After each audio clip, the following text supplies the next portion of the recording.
Mhuri yeZimbabwe tinokuchingamidzai zvekare kune chimwe chirongwa pano paZim Facebook Secrets and Confessions. Tadzoka zvekare nemamwe mamessages. Rekedzai tibva tapinda mumamessages edu atadzoka takakubatirai.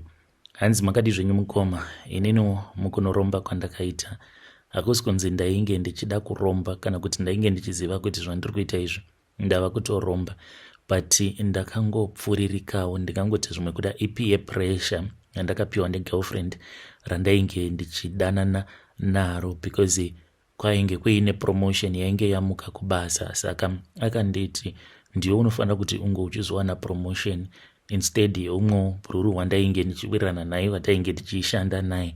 Saka panguva yacho iyoyo ndobva ndakabva ndachizosarudza kuti ndige ndichienda kuMozambique, asi ndakabatsirwa negirlfriend.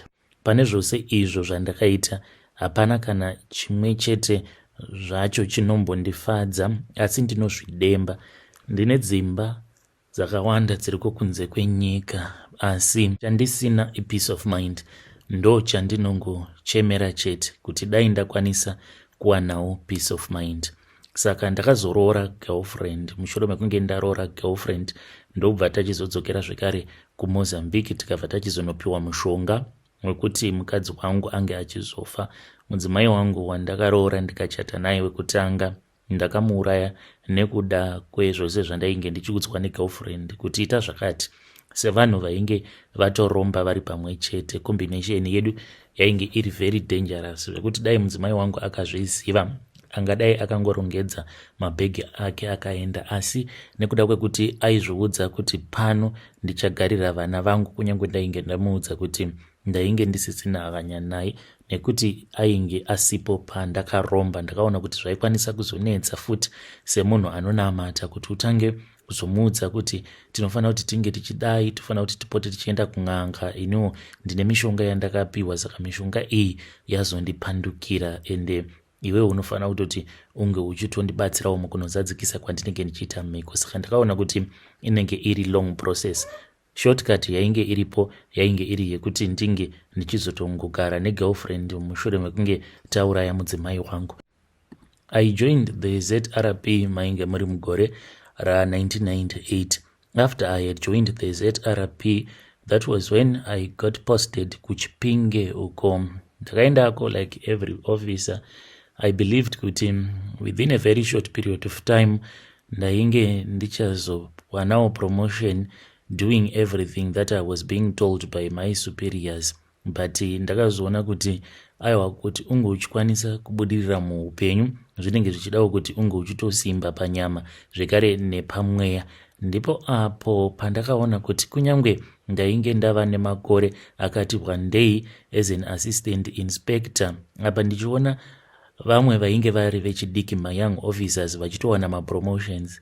Ipapo pandakazotsamwa ndichizopiwa peer pressure negirlfriend mainge muri mugore ra2008. Akati babatarirai muone kuti mamwe mayoung officers are getting mapromotions left right and center, some with half my experience. Vamwe vawaitoona kutoti vanhu ava havatomborina kana chavanotomboziva zvachose, but vari kutongopiwa mapromotions. I knew kuti there was something that was wrong.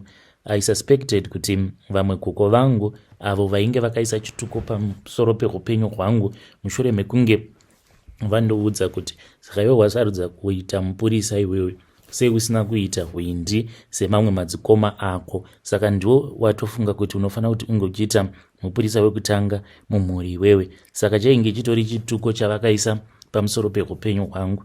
Ndaingoti zvimwe kuda ndo chainge chichindidzosera kumashure kuti ndisakwanisa kuendererawo mberi neupenyu hwangu.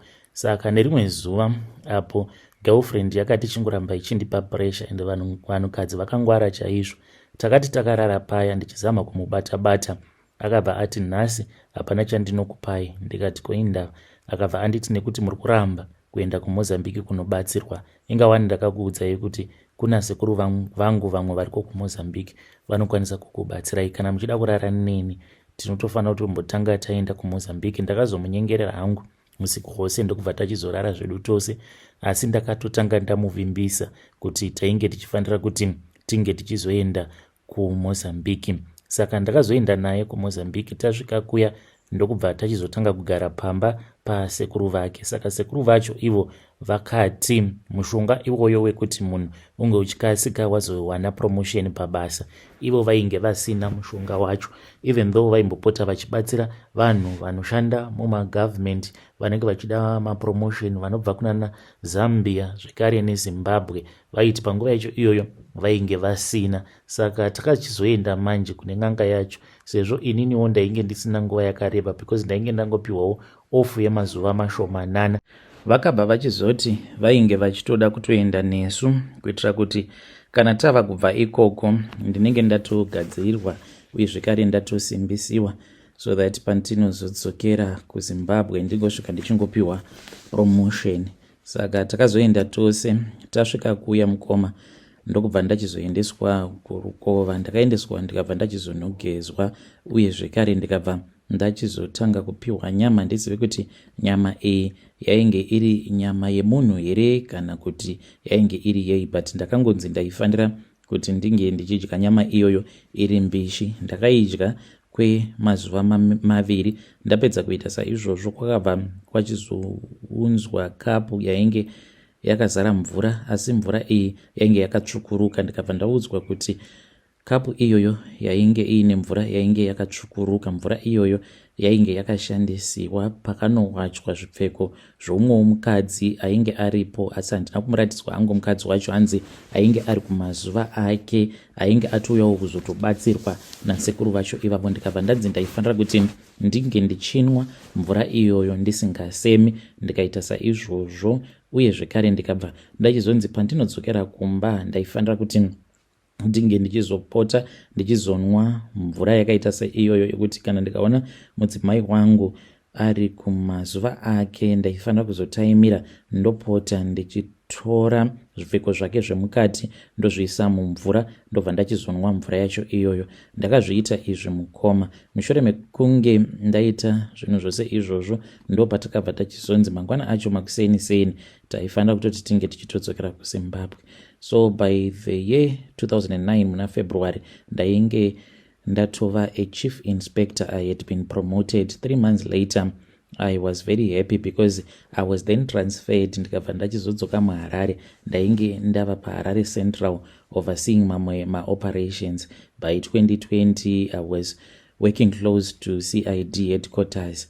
Mukoma ma-promotions aingoramba achingouya, but ndainge ndichizviziva hangu kuti ndainge ndakagadzirwa ende ndaitozviona ndega kuti mukufamba vanhu vainge vachinditya nekuda kwemishonga iyo yandainge ndakapiwa pandainge ndichiri kuMozambique. Saka nekufamba kwenguva mukoma ndopandakatanga kuona kuti pane zvainge zvichiitika mufamily yangu zvandaisanzwisisa. Saka zvakatanga zvichiitika kuvana vemadzikoma, vana vevanin'ina. Saka ndaingoti zvimwe kuda ndezveikoko plus semunhu ainge ava kunamata because ndakazotanga kuenda kuchechi ndikatotendeuka paya. Then ndokubva ndachizoona kuti mwana wangu wekutanga uyo wandichati Rudo by then ainge ava ne15 years aikwanisa kungomuka usiku paya makarara. Sometimes taikwanisa kuzotonzwa TV ichita noise mukoma.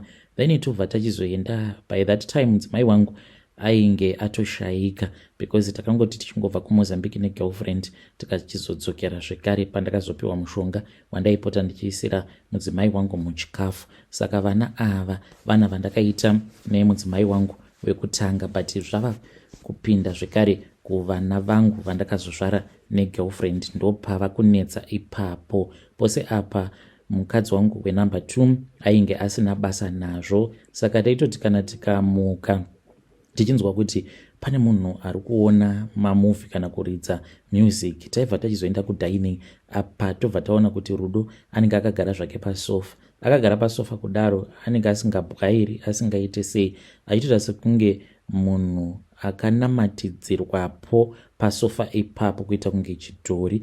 Maizototi kana mukaramba muchimuzunza obva achizotoita zviya zvekuvhunduka, obva anditi kubaba ndiripi, obva atanga kuchema. Saka ndaiti kana ndikamubvunza aingotanga kungochema kudzamara one day azondiudza kuti baba ndiri kurota ndiri musango ndichifamba. Pandinenge ndichifamba kudaro ndinokuonai mauya kwandiri. Ndobva ndatoti daddy maita basa mauya kuno because ndatova nenguva ndichingotenderera ndichidzungaira ndiri muno musango ndichishaya kuziva kuti ndoenda kupi. Saka ainditi hanzi imimi maibva machizoshanduka mobva mazoita imwe mhuka inotyisa apa munenge mava kuda kundiuraya. Ndakabva ndatoziva kuti mishonga iyo yandainge ndakapiwa kuMozambique painge paine zvainge zvichiitika because takazomboona shato, asi shato iyi takangoiona tiri inini negirlfriend. Zvakaramba zvichingoitika izvi nekufamba kwenguva ndipo apo patakazombochibuda muZimbabwe. Handizivi kuti ndipo pakakanganisika vana vangu here vaviri because Rudo uyu right now ava ne25 years, apa ndine vana vangu vakomana vaviri right now vane 16 years avo vandakazoita negirlfriend. Dambudziko riri pavari ava vakomana ava vakazvarwa vari matwins mukoma, vari kurara vose zvezvizva zvinotoita magei kutoti murume nemurume vanenge vachitorara vose. Ndo zvava kutoitika kwavari vana ava. Saka handizivi kuti ndozvifambisa sei. Ndamboedzawo kuti ndinge ndichitsvaka maprofets ekuNigeria. Ndakatomboenda nemhuri yangu kuNigeria, ndikatomboenda nen'anga dzakasiyana siyana kumusha uko kwatakazovakira kuBhowera, uye zvekare ndine imba irimo muBorodel. Ndakatomboti imwe n'anga yekuMalawi inge ichiuya kuZimbabwe ikatouya nendege, but hazvina kana zvazvakambobatsira. Saka ndakambonzi ndinofanira kuti ndinge ndichinotora ivhu rekumakuva. Hama dzangu ndakazozvidemba because ndakazoenda kumbudzi ndikanotora ivhu rekumakuva ndikauya ndikarimwaya mwaya payadi.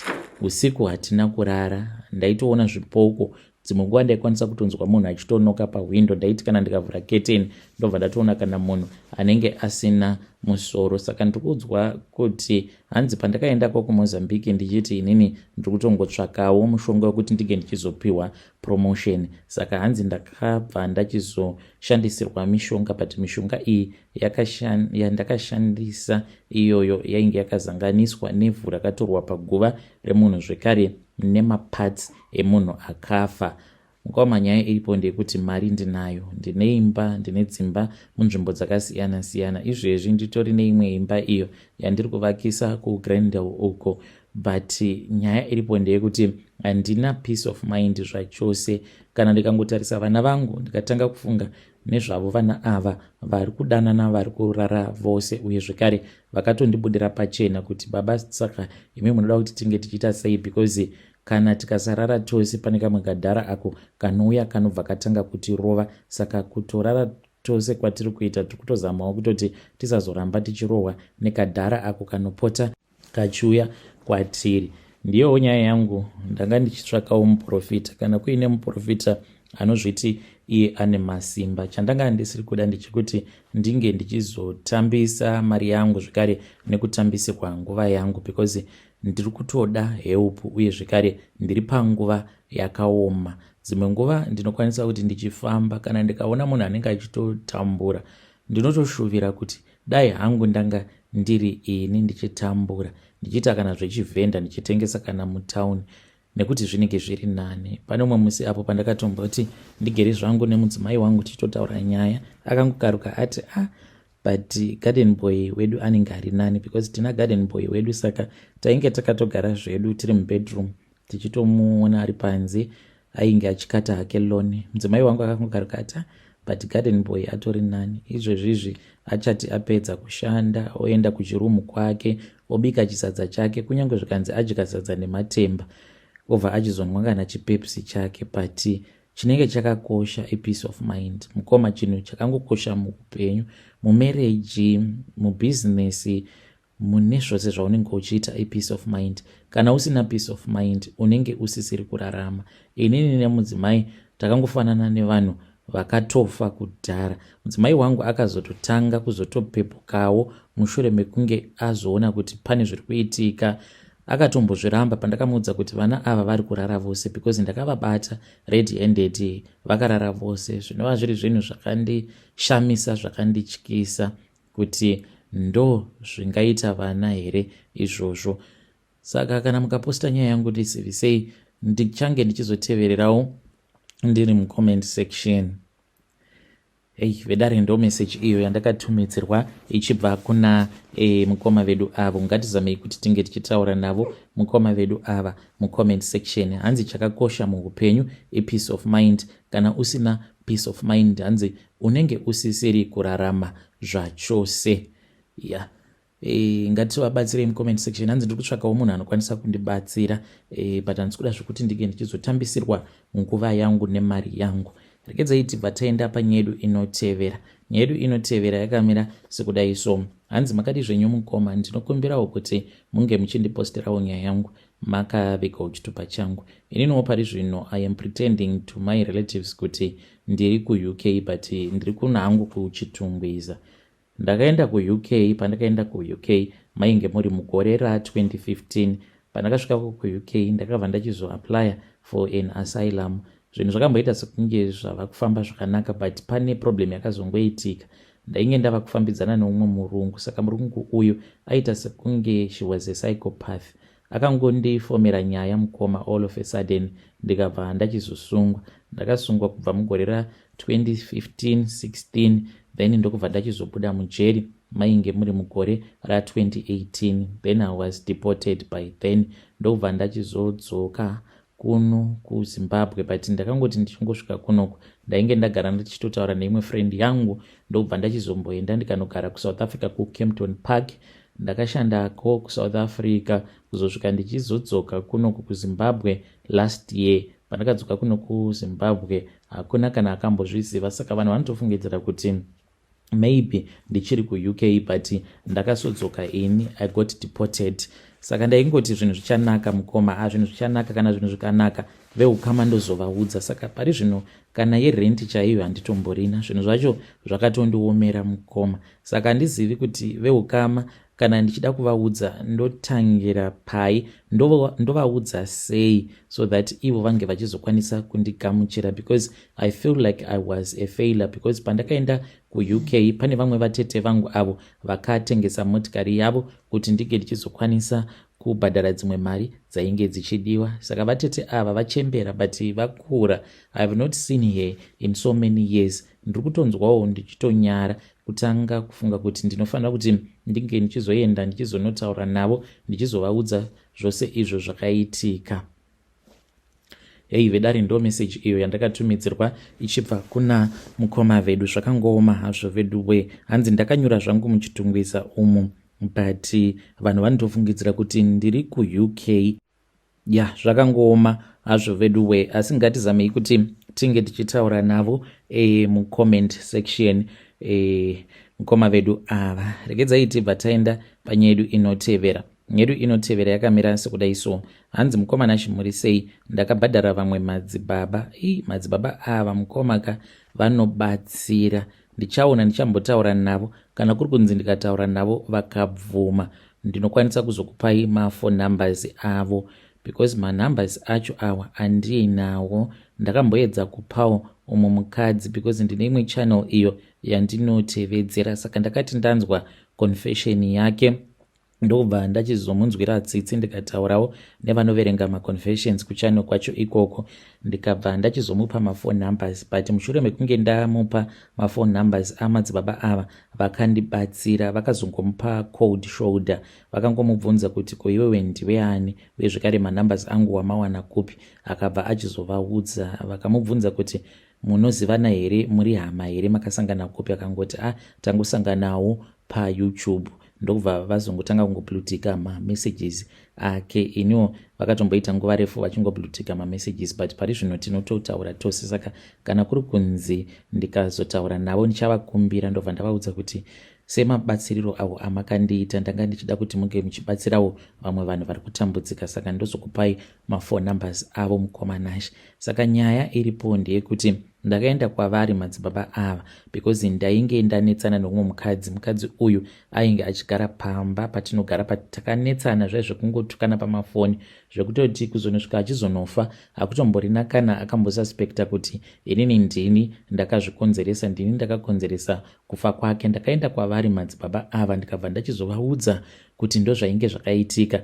Saka vakanditi kana uchida revenge ndichakuitira spiritual warfare but zvinotoda munhu anenge aine mwoyo wakashinga nekuti kana ukangoita regret ziva kuti zvose zvandinenge ndakuitira zvinobva zvachizoramba. Saka ndakati it is okay madzibaba ndibatsirei. Vakabva vachizoenda neni pakarawa pavo, vakabva vachizondibatisa bakatwa, vakandipa mvura yekunwa. Saka ndaiti ndichinwa mvura kubva mumbiya yavo ndichisvipira pasi kusvika pasi panyorova, vakabva vachizonditi ndige ndichinyora zita rake nezvose zvandainge ndichida kuti zvinge zvichizoitika. Ndakanyora kuti ndoda kuti iwe Grace unge uchizofa, ndokubva ndachizoisa chipepa chiya pasi. Vakati ndige ndichisvipira mate, ndakazotora bangariya ndokubva ndachizobaya ndikangorisiyawo ipapo. Vakanditi taifanira kuti tinge tichizorisiya kuzonosvika mukadzi iyeye afa. Zvechokwadi ndo zvakaitika. Zuva iro paakaendeswa kuchipatara tichizonzwa zvichinzi afa, ndakaenda kwavari madzibaba vaya ndikabva ndachizonodzura bangariya. Ndo zvandakaita, but vanobatsira manje. Kunyange zvavo mukunobatsira kwavo kwavanoita dzimwe nguva vanokwanisa kuzokuvadzisa vavengi vako, but vanotobatsira zvikurevesa. Vedare ndo message iyo yandakatumidzirwa ichibva kuna vanzvadzi vedu. Zvakangooma hazvo vedu we. Ngatizamei kuti tinge tichitaura navo vanzvadzi vedu ava mucomment section. Hanzi madzibaba vacho ivo vanobatsira mahara, but dzimwe nguva vanokwanisa kungokublutika. So hameno zvimwe kuda vachazouya nemafoni numbers acho, asi ngatitaurei nezvayo nyaya yacho mucomment section.